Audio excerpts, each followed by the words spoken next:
Et la caille ou a venu, m'a fait me rassurer au de la caille.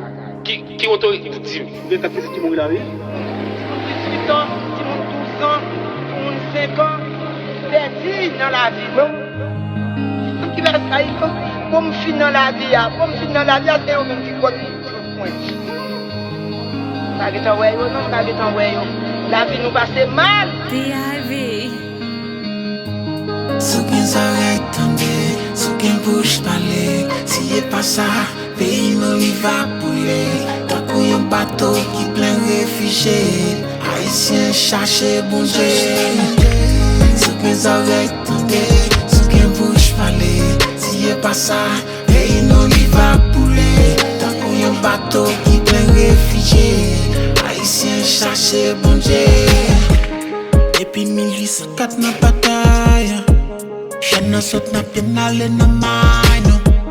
Jeune nan fin l'école pas fin travail, obligé aller pour honte la caille. Bandit tourne lion yak manger moun life. Aïe ça paraît moun kou bête la caille tonton Sam.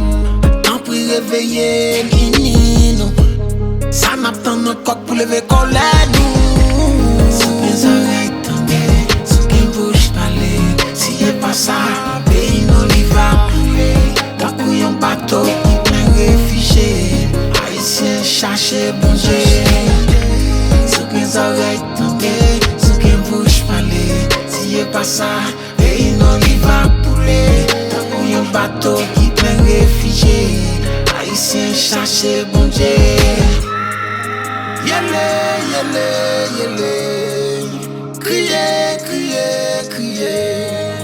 Peuple a demandé qui laisse ça va changer. Yele, yele, yele, crier, crier, crier. Peuple a demandé qui laisse ça va changer. Sous mes oreilles tendues, sous mes bouches parler. Si y'a pas ça, pays nous li va pouler. Takou yon bateau qui plein réfugié, Haïtien chercher bon Dieu. Sous mes oreilles tendées, sous mes bouches parler. Si y'a pas ça, pays nous li va pouler. Takou yon bateau qui plein réfugié, Haïtien chercher bon Dieu.